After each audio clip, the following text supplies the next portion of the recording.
My name is Barlow.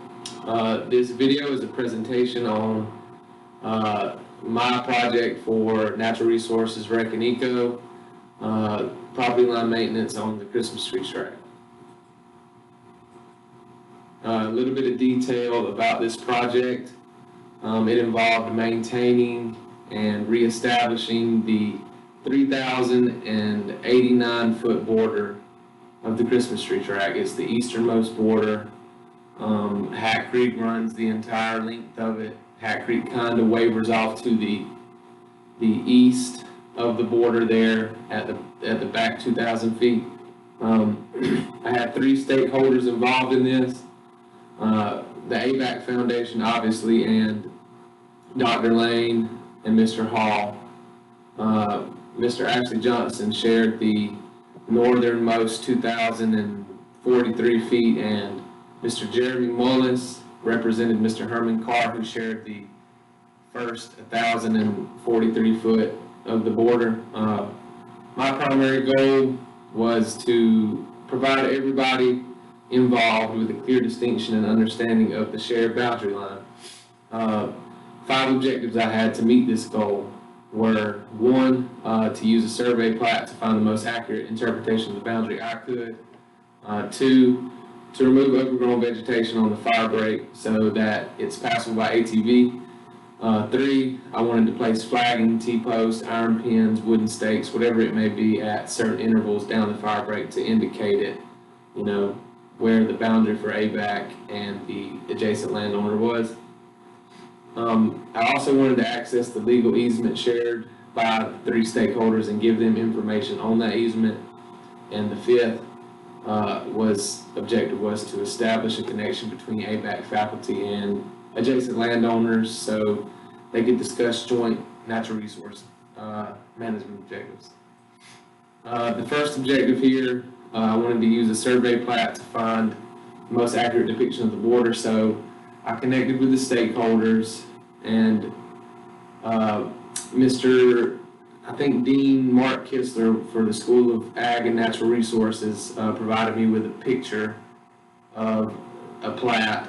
So did Miss Jody Snow, but those didn't really I couldn't really interpret them very well, so I went to Hampton and Associates Surveying, and Mr. Jerry Camp had surveyed all 3 of those properties, thankfully, and he had accurate survey plats that I could use to continue this project. I studied the distances between boundary lines and the easements, corners of properties and the easements, and lengths of property lines for each specific stakeholder, things like that. Before going out to the site, I wanted to do that so I wouldn't get out there and be trying to navigate it in the woods with gallberry and white tie and red maple in the way. That's just something that's not fun to do.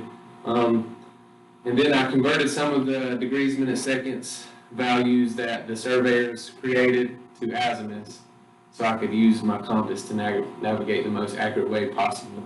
Now, ABAC Foundation seems to be getting on the ball with developing some of that land in the Willow Stills Road, so there'll probably be a more determinate legal survey done out there soon. So this project could help them kind of get an understanding of where they're going, at least. Here we have the plats for each landowner. On the front, the top one that's kind of got the brownish tinge to it is an older plot for the previous landowner, Mr. Allen. He owned the land that the ABAC Foundation now calls the Christmas tree track.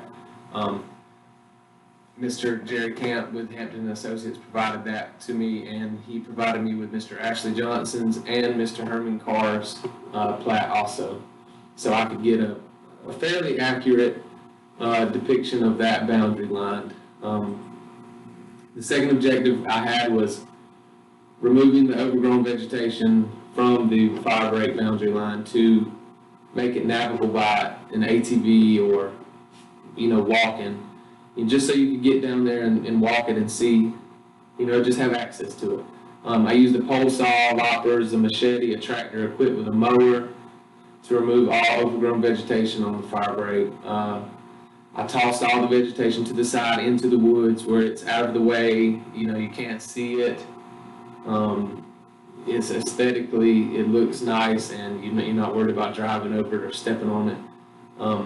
Mr. Ashley Johnson, who was really adamant about getting this property, his 2,000 feet delineated, he provided me with all the necessary equipment to complete this task. And I have some pictures here showing what all I used. I have a pole saw and the gas and the gloves there, gas, oil, and gloves. There's my snake boots, my loppers, my machete, my metal detector that I'll talk about later on, and then there's the tractor and the mower, the 5090E John Deere. I also used that bucket on the front of the John Deere to kind of move some rotten, punky logs out of the way, so ATVs or whatever it may be wouldn't be driving over the top of them and maybe get stuck or something like that. If you can see in the foreground of this picture, that's some of the mulching that the land company, the land development company, has done out there to create a clear area for the fence, I believe. But this is the start of the easement for the property for the three landowners. It's the access to the boundary line. I'll have another slide showing where the corner between the ABAC Foundation and Mr. Herman Carr is. That's actually 200 feet east of where this picture was taken, but this is the access to the boundary line. And as you can see, it's got privet overgrown in it. You can kind of, if you squat it down, you can definitely get through there, but you can't get an ATV down that. So I had to clear that up, and that was the before, and here's the after. It looks like a brand new place. It was tough, but you can see all the way down the property line, all the way down the easement anyway. This easement kind of goes to the north and the east and meets back with the property line there. But I went down the entire 3,089 feet and removed white tie, red maple, gallberry, bay, all kind of different things that was vaccinium species that were reaching across the fire break or in the way, grapevine that was hanging down. I didn't get any pictures of that because I was too busy working, but if you go down that boundary, you can see where it's clear, and I used that tractor to mow, all the blackberry and the grasses that had grown up right there. There's the pile of junk that I had after cleaning out the access easement. I had to distribute it out into the woods. Objective 3, I wanted to place T-posts, flag, and iron pins or wooden stakes down the fire break at certain intervals to indicate the boundary line. I got with the stakeholders, and it seemed like flagging was going to be the best thing, something temporary, because like I mentioned earlier, the ABAC Foundation is on the ball they're starting to develop what they have out there. But I just wanted to give everybody a sense of direction and a sense of understanding of where the property line was. I used a compass and a metal detector and my azimuth that I calculated from the plats to navigate to the iron pins and pipes that the land surveyors placed out there originally. So I knew I was going to the points that were surveyed. I used those to navigate the boundary north. On Mr. Ashley Johnson's portion, the 2,043 feet, I put flagging every 100 foot. So I did about 20 trees, down that portion of the border. Mr. Herman Carr's, the first 1,043 feet is actually on the run of Hat Creek, so I couldn't really navigate down there, it being so wet. But I did mark an indication of the corner property point between the ABAC Foundation and Mr. Herman Carr there. And you'll see that in the slides. Here is the example of one of the trees that I did on the way down Mr. Ashley's 2,000 feet.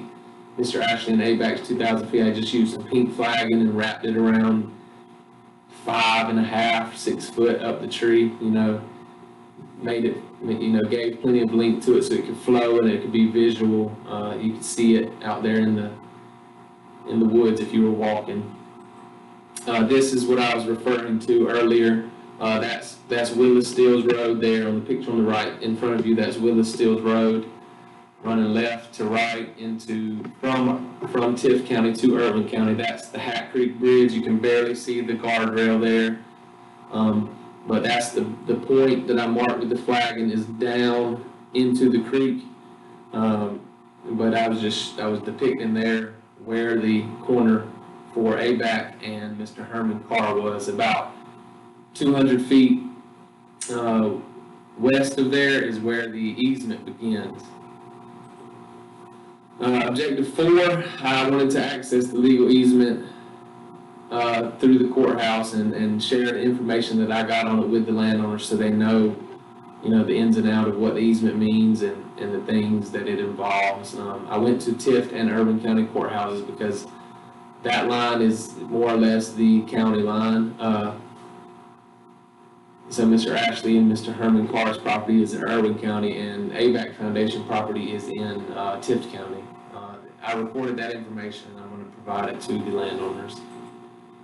That's that part of the easement that I found. You can see there that's Willis Stills Road at the bottom of your plat there, and like I said, the corner between Mr. Herman Carr and the ABAC Foundation is about 200 feet east of that easement, and it goes 1,000 feet.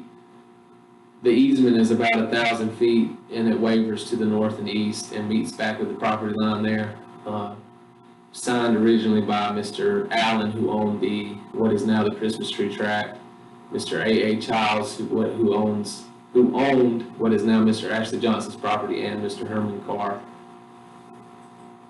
Objective 5, I wanted to establish a connection between ABAC faculty and the adjacent landowners, and so they can discuss joint natural resource objectives. I arranged a meeting between ABAC faculty and the 2 other stakeholders, but it's hard enough to get one person somewhere on time.